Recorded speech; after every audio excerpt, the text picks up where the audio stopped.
ایک ملک چلانا ہے، ملک کا نظام چلانا ہے، اسٹیٹ کو چلانا ہے، تو یہ جو فریمرز آف ہائیبرڈ سسٹم تھے،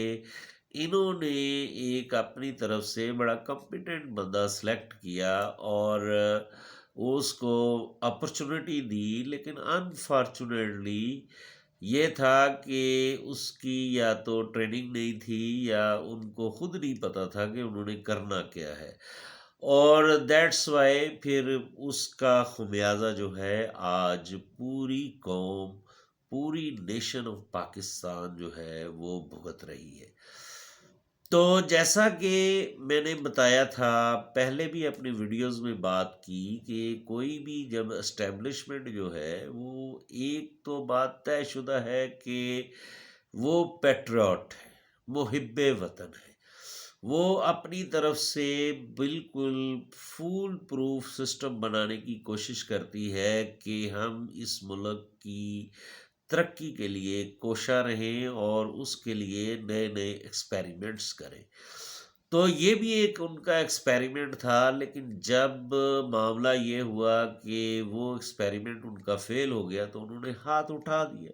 جو اس وقت نظر آ رہا ہے، جو سسٹم سمجھ آ رہا ہے،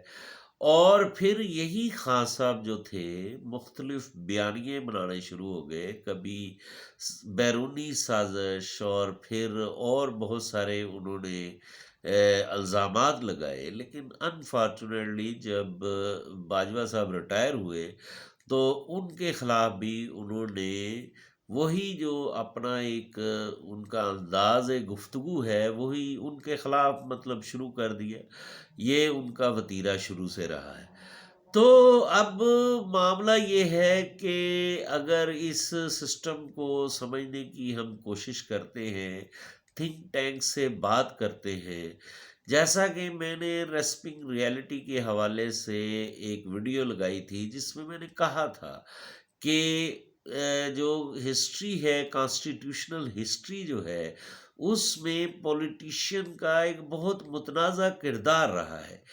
کہ ان کا مین کام جو ہے وہ ہے پارلیمان کو سٹرونگ کرنا، پارلیمان کو مضبوط کرنا، اور ایک فلاحی ریاست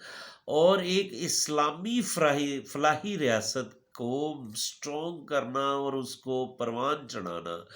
یہ مین آبجیکٹیوز ہیں۔ لیکن انفارچونیٹلی ایسا پولیٹیشین نے کبھی بھی کوشش نہیں کی، اور آج جو خان صاحب شرمندہ ہو کر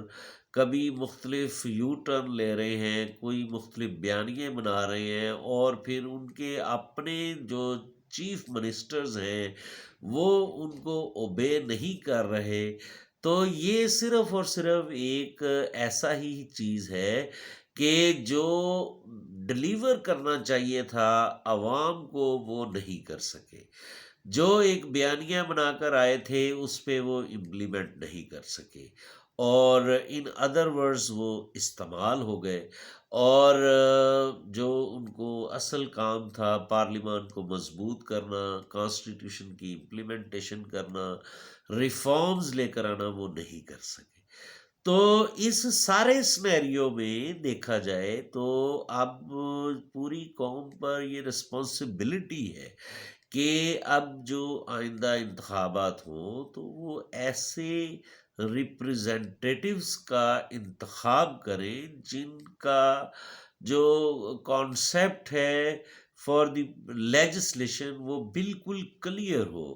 اور ان کی خواہش ہو کہ وہ پارلیمان کو مضبوط کر سکیں، پارلیمان کو سٹرونگ کر سکیں۔ پارلیمان سٹرونگ ہوگی تو اچھی لیجسلیشن ہوگی، اور پاکستان کی نیشن کے لیے، پاکستان کی قوم کے لیے ایک اچھے سسٹم لے کر آئیں گے، ان کی بارے میں سوچا جائے گا، ان کے بارے میں کام کیا جائے گا، ان کے لیے پروجیکٹ لانچ کیے جائیں گے، ان کے بچوں کے جو ہے بہتری کے بارے میں وہ کوئی پلان دیں گے۔ تو میری باتوں کو پوزیٹیو لیں اور ان کو سمجھیں اور ریئل اسپرٹ میں سمجھیں اور سپریڈ کریں، اور اس سلسلے میں پوزیٹیو کمنٹ کریں، ہم اس ویڈیو کو مزید اس آپ کے کمنٹس کو مد نظر رکھتے ہوئے امپروو کریں گے اور بات کریں گے. اور میں نے جس سینئر اینکر پرسن کے حوالے سے یہ ویڈیو سٹارٹ کی تو ان کا بھی بہت بہت شکریہ کہ انہوں نے ایک راہ دکھائی تو میں نے یہ بات کی. Thank you very much. میرا چینل سبسکرائب کرنا مت بھولے. Thank you.